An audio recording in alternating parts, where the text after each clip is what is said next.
Welcome back. You're listening to the discussion Innovation in Government, sponsored by Carasoft on Federal News Radio, part of the Federal News Network. I'm your host, Jason Miller. My guest today is Dave York, Senior Vice President of U.S. Public Sector for Genesis. Now, Dave, before break, you made a comment that I just want to follow up on a little bit. You said a lot of times agencies don't see customer experience, customer service as part of the mission. They see it maybe as an enabler. And I remember, I'm going to go take us back to the Wayback Machine again. Mid-2000s into the 2010s, a lot of people talked about technology that way. Oh, IT is an enabler of the mission. We can't focus on the IT, we have to focus on the mission. Here we are, 2019, and I feel like everyone talks about IT is the mission.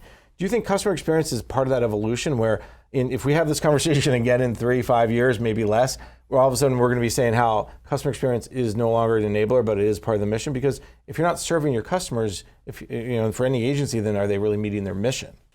I do think that's a good point. I do think it can be part of the mission. It is not today, was the point I was making. Right. And I think that's, I would say that the other reason I say that it's not the mission, it's an enabler of the mission, is you really don't get a choice to go to pick the agency. I don't get a choice if I need a new driver's license to pick the DMV that I go to.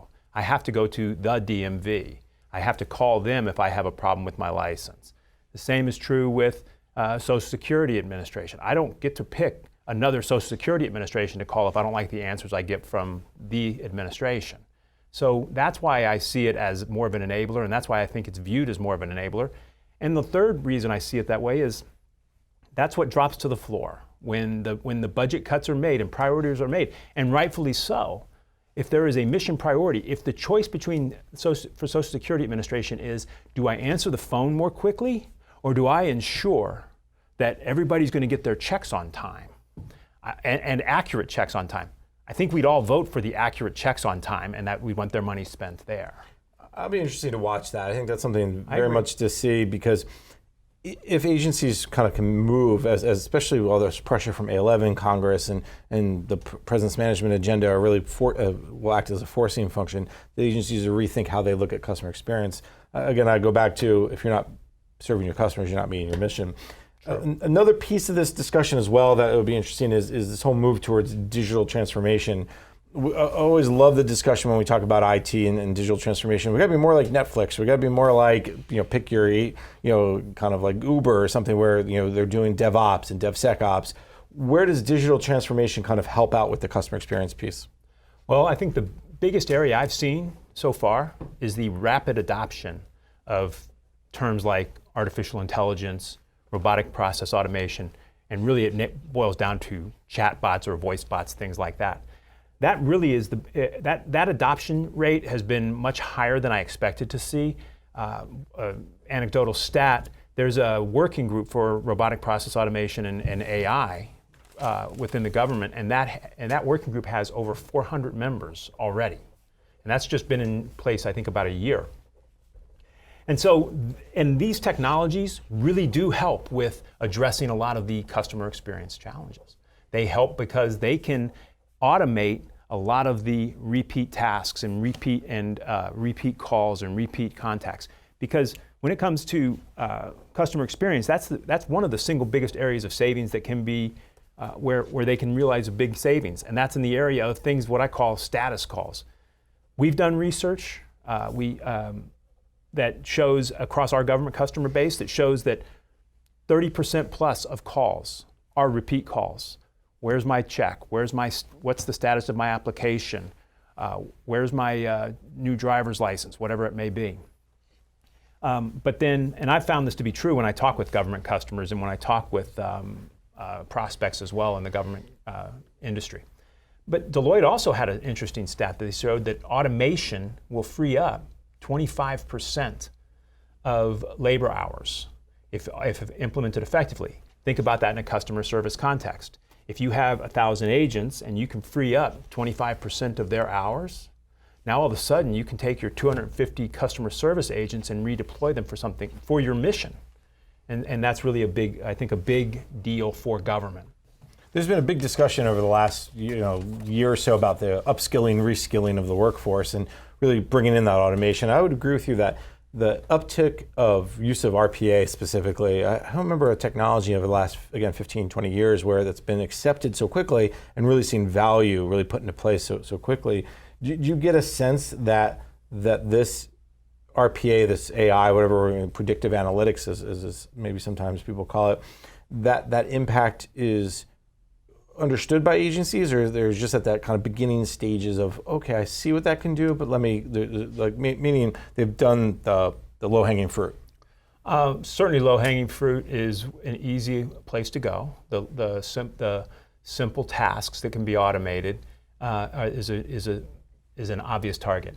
Additionally, the high value targets are the places where there's not a lot of process and policy, because you can then again apply automation, and that's in some of the research areas and such, because you can apply the automation and you can apply artificial intelligence, and you're not really bucking against policy per se. The challenge is going to be as it goes upstream or downstream, as the case may be, and to see how that is adopted. The bigger challenge, I think, though, that's facing this is in the area of what does it mean for the employees whose tasks are now being automated? What if I'm one of those 250 contact center agents that's now being repurposed to something else? A machine just took my job. That can be a real change management challenge. However, I think it's a challenge that can really improve. It can really be managed effectively by the government, and we can help within industry can help with this, because we've seen it across a lot of commercial customers as well in our own business. And that is that, first of all, the machine's not taking your job. It's taking the job that really you don't want to be doing. It's taking the job to allow you to focus on higher value work. We hear that term a lot when talking with government leaders, is that there's the desire to have the staff focus on high value work. As an example, a customer of ours in the human services area in one of the state governments, they have a group of agents that answer intake calls and intake emails and such, but they're social workers is really what they are. But they're intaking those calls and emails. The agency wanted to implement technology to automate a lot of that and streamline a lot of that, and got a lot of resistance. But they worked with the agents, and within a year, the social workers came back and said, wow, I get to be a social worker again, instead of being a call manager, essentially, or a communication manager. And so that is really where while it's low-hanging fruit, there's a lot of low-hanging fruit out there that can be taken.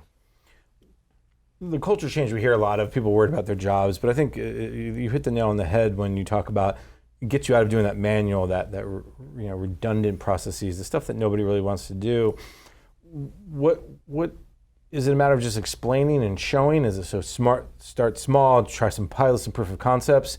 How would you recommend kind of agencies kind of move down this path? I think it's a lot of communication and continued communication.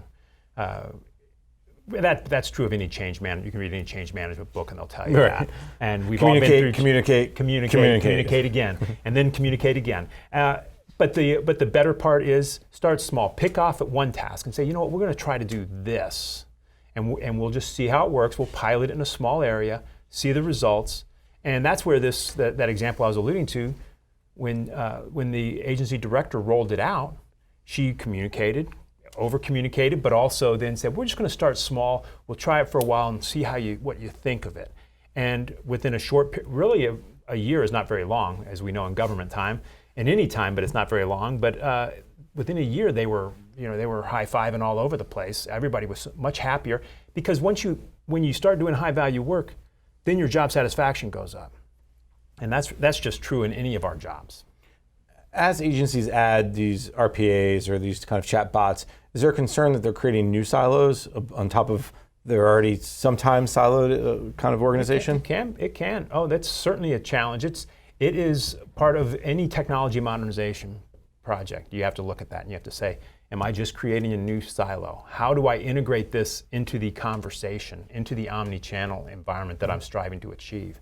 And if you don't do that, then you're really setting yourself up to fail, because then what happens is you've just created another problem, because if I go deal with a chat bot and I ask my set of questions and I get my set of answers, And then I say, well, you're not able to answer my question. Can you transfer me to an agent? I go to the agent, and the agent doesn't have any of that context or history. Then that will make it fail. The same is true if the chatbot has no history of what's going on with me as a customer already. If they don't know that, then they're not much value. All they're doing is just, you feel like they're just playing 20 questions with you until they get a live agent that can take your call, and that also frustrates everyone. Dave, we're just about out of time. This has been a fascinating conversation. As agencies move forward, what are some things they should be keeping in mind? What are some either pitfalls or advice, or what are some of the best practices you've seen from other agencies or other public sector customers that you think agencies should, no one's starting from zero, we know that, but if there's some agencies that are starting kind of closer to zero than to 100, what should they keep in mind?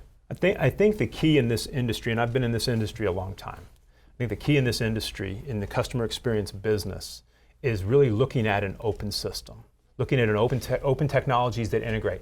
It doesn't have to be one vendor's technologies. There are multiple vendors who can do a lot of these capabilities. The question is it open, and does it allow you to extend to the places you want it to extend to? Because if it doesn't, for example, support the integration of a chat bot or of a voice bot or something else, then you've really locked yourself in to a direction and eliminated your ability to grow into the future. I would look at that. I would also look at the innovators and who as a supplier continues to innovate. Because if they don't innovate and they don't continue to innovate, then you should really be moving away from them. Right, because today it's chatbots and RPA. Tomorrow, who knows? And yesterday it was the old phones. It was the old Pueblo, Colorado address sent away. So, right. Dave, this is all the time we have for today. Thank you so much for your time. Let me thank my guest, Dave York, the Senior Vice President of U.S. Public Sector for Genesys. Dave, thank you. Thanks, Jason.